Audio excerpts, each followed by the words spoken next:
পরেরটাও খুব সহজ।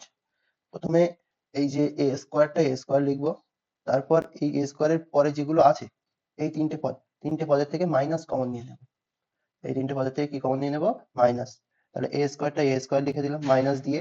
এবার তাহলে এর ভিতরে যেগুলো সব চিহ্ন উল্টে যাবে, তাহলে মাইনাস বি স্কোয়ার ছিল প্লাস বি স্কোয়ার হয়ে যাবে, মাইনাস সি স্কোয়ার ছিল প্লাস সি স্কোয়ার হয়ে যাবে, তারপর প্লাস 2bc ছিল সেটা মাইনাস 2bc হবে।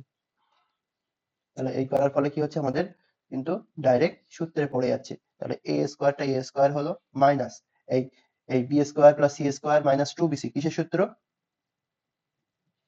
হ্যাঁ, তাহলে এখানে এখানে এই ক্ষেত্রে হবে কি বি মাইনাস সি তার হোল স্কোয়ারের সূত্র, তাই না? তাহলে আবার কিন্তু সঙ্গে সঙ্গে সূত্রে পড়ে যাচ্ছে। হ্যাঁ, দেখো এইটা হলো এ স্কোয়ার আর এটা হলো বি স্কোয়ার। তাহলে একবার লিখবো এ প্লাস বি আর একবার লিখবো এ মাইনাস বি।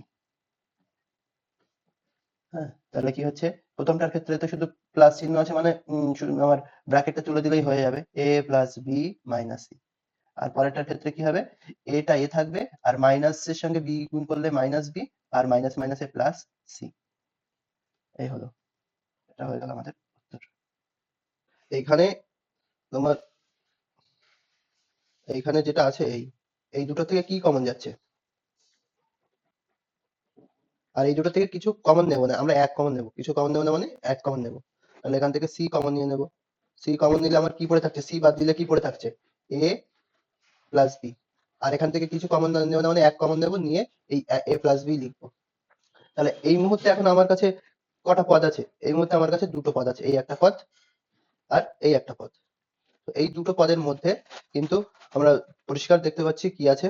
এখানেও আমার আছে এ প্লাস বি, এখানেও আছে আমার এ প্লাস বি। এই এ প্লাস বিটা এবার কমন নিয়ে নেব। এ প্লাস বি কমন। এই কমন নেওয়া মানে কি? এ প্লাস বি বাদ দিয়ে বাকি যেগুলো পড়ে থাকবে সেটা লিখবো।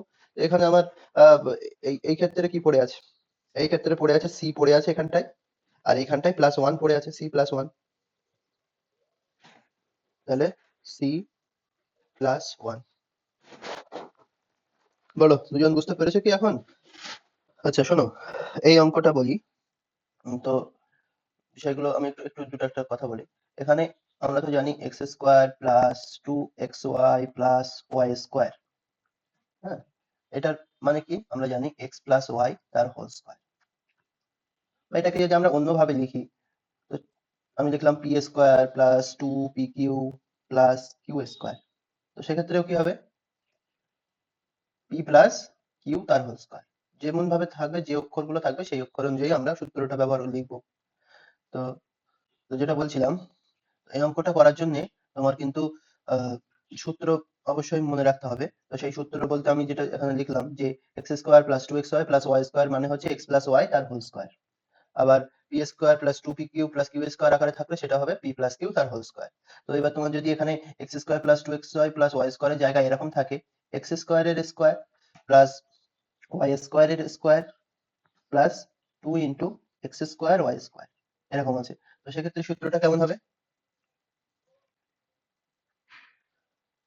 দেখো আমার কিন্তু মানে সূত্র কিন্তু সেই একই আছে। মানে এখানে যেটা x ছিল এখানে সেটা x স্কয়ার আছে, এখানে যেটা y ছিল এখানে সেটা y স্কয়ার আছে। আর নাহলে ফরম্যাট সব একই আছে কিন্তু। তাহলে সেক্ষেত্রে আমাদের এখানে সূত্রটা হবে a প্লাস বি তার হোল স্কয়ার। তাহলে a মানে হচ্ছে এখানে x স্কয়ার আর b মানে হচ্ছে y স্কয়ার, বা প্রথম পদ প্লাস b শেষের পদের হোল স্কয়ার। তো এখানে আমরা সেইগুলো কিন্তু কাজে লাগাবো। তাহলে আমাদের একটু মানে মনে রাখতে হবে একটা ছোট্ট জিনিস, সেটা হচ্ছে x⁴ প্লাস 2x² y² লিখে নেব প্লাস y⁴ এক্ষুনি দেখালাম না এটা সূত্রে পড়ে যাবে। তাহলে এই 2x² y² আছে তাই তো? তাহলে আমার উপরে আছে x² y² কিন্তু আমি লিখেছি এই 2x² y²। কিন্তু কিন্তু আমার 2x² y² তো লিখতেই হবে না, তাহলে তো সূত্রে পড়বে না। তাহলে কি করতে পারি আমি? করার কি আছে? কি করব? একটা পাশে যে আমি যেটা এক্সট্রা লিখেছিলাম সেটা বাদ দিয়ে দেব, মাইনাস x² y²। তাহলেই তো হয়ে যাচ্ছে না? দুটো x² y² লিখেছি, তার থেকে আবার একটা x² y² বাদ দিচ্ছি, তাহলে একটা x² y² পড়ে থাকবে মানে উপরের সঙ্গে ঠিকঠাক মিলে যাবে। বুঝতে পারলে তো? তাহলে এবার এইটাকে আবার সূত্রের ফর্মে নিয়ে আসবো। x⁴ কে লিখবো x² এর whole square, y to the power 4 কে লিখবো y স্কয়ারের হোল স্কয়ার প্লাস সূত্রের 2 গুণ এই ফার্স্ট ব্র্যাকেটের প্রথম পদের যে ব্র্যাকেটের ভিতরে আছে x স্কয়ার, শেষের পদের ব্র্যাকেটের ভিতরে y স্কয়ার। তাহলে দেখো 2x স্কয়ার y স্কয়ার উপরের সঙ্গে মিলে যাচ্ছে, তাহলে বিয়োগ x স্কয়ার y স্কয়ার লিখে দিলাম। তাহলে প্রথম তিনটে মিলে আমার কি সূত্র পড়ছে, প্রথম তিনটে মিলে কি সূত্র, আমার এই তিনটে মিলে কি সূত্র পড়ছে, a প্লাস b তার হোল স্কয়ারের সূত্র। হ্যাঁ, তাহলে লিখবো a প্লাস b তার হোল স্কয়ারের সূত্র মাইনাস, তাহলে এটাকেও আমরা সূত্রে ফেলার জন্য এটাকে হোল স্কয়ার ফর্মে নিয়ে আসবো। তাহলে এক্স স্কয়ারের বর্গমূল মানে শুধু এ স্কয়ার গুলো বাদ দিলে কি পড়ে আছে, এক্স স্কয়ার গুলো বাদ দিলে এক্স আর ওয়াই পড়ে থাকবে। এবার ব্র্যাকেট দিয়ে তাকে হোল স্কয়ার করে দেবো, এই হচ্ছে হোল স্কয়ার ফর্মে নিয়ে আসলাম। তো আবার হচ্ছে তোমার এখান থেকে আমরা দেখতে পারবো যে তোমার এইটা হচ্ছে তোমার এ আর এইটা হয়ে গেল তোমার বি, মানে এ স্কয়ার মাইনাস বি স্কয়ারের সূত্র, এ স্কয়ার মাইনাস বি স্কয়ারের সূত্র। তাহলে একবার লিখবো a প্লাস বি, একবার লিখবো a প্লাস বি, আর একবার লিখবো a মাইনাস বি। এই হয়ে গেল, আর কিছু করার লাগবে না।